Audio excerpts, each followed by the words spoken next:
Akuntansi dalam Al-Quran. Pemirsa beriman, seperti yang kita tahu, setiap jenis usaha apapun, baik yang bergerak dalam bidang dagang, jasa, dan lain sebagainya, tentu tak pernah luput dari masalah akuntansi.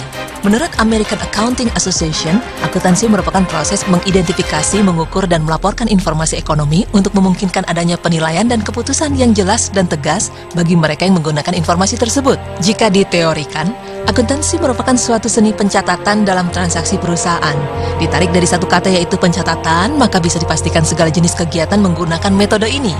Namun, pernahkah terbersih di benak kita, dari manakah asal-muasal diadakan pencatatan dalam transaksi ini?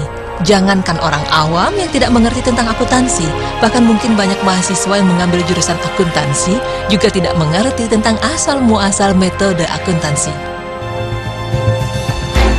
Dalam catatan sejarah, telah ditemukan arsip pencatatan tertua yang ada di Babilonia pada tahun 3600 tahun sebelum Masehi. Namun catatan tersebut hanyalah pencatatan pembayaran upah atau gaji. Terdapat juga penemuan pencatatan yang lain yaitu di Mesir dan Yunani kuno. Akuntansi dimulai seorang cendekiawan asal Genoa, Italia pada tahun 1494 yang bernama Luca Pacioli yang telah menulis buku berjudul Summa de Arithmetica Geometria, Proportion et Proportionalita. Buku tersebut menjabarkan tentang bagaimana sistem pencatatan berpasangan yang baru dikenal pada saat itu. Namun dalam agama Islam, kata akuntansi sudah menjadi kata yang sudah tidak asing lagi. Bahkan mungkin bukan menjadi suatu ilmu yang baru, karena dalam peradaban Islam sudah dikenal Baitul Mal, yaitu lembaga keuangan yang berfungsi sebagai bendahara negara. Dan Baitul Mal itulah yang menjamin kesejahteraan sosial masyarakat.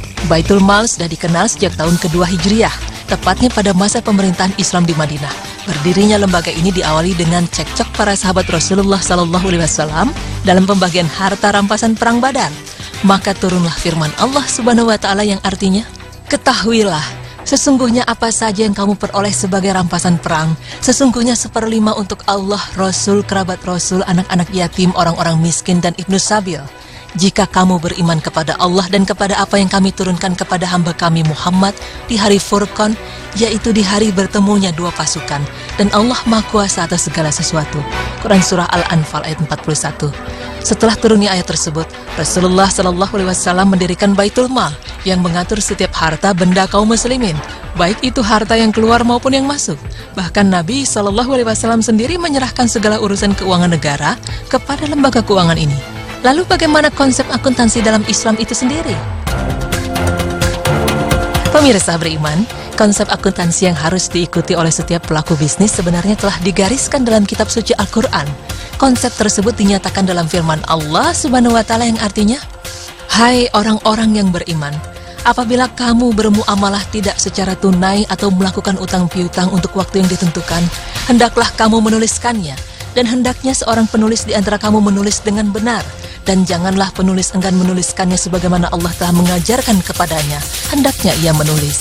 Dan hendaknya orang yang berhutang itu mengimlakan atau mendiktekan apa yang ditulis itu. Dan hendaknya dia bertakwa kepada Allah Tuhannya, dan janganlah ia mengurangi sedikit pun daripada utangnya." Quran Surah Al-Baqarah ayat 282. Kaidah akuntansi dalam konsep syariah Islam dapat didefinisikan sebagai kumpulan dasar-dasar hukum yang baku dan permanen yang disimpulkan dari sumber-sumber syariah Islam dan dipergunakan sebagai aturan oleh seorang akuntan dalam pekerjaannya, baik dalam pembukuan, analisis, pengukuran, pemaparan, maupun penjelasan, dan menjadi pijakan dalam menjelaskan suatu kejadian atau peristiwa. Dasar hukum dalam akuntansi syariah bersumber dari Al-Quran, Sunnah, Nabawiyah, Ijma' atau kesepakatan para ulama, kias atau persamaan suatu peristiwa tertentu, dan uruf atau adat kebiasaan yang tidak bertentangan dengan syariah Islam. Pemirsa beriman, inilah satu lagi pembuktian tentang kebenaran agama Islam, bahwa Islam adalah agama yang menyeluruh. Bukan hanya persoalan agama, bahkan dalam segi ekonomi pun telah diatur dalam Islam, bahkan tertulis jelas dalam Al-Quran sejak 14 abad yang lalu. Semoga informasi ini dapat bermanfaat dan dapat menambah wawasan dan keimanan kita pada Islam. Amin, ya Rabbal Alamin.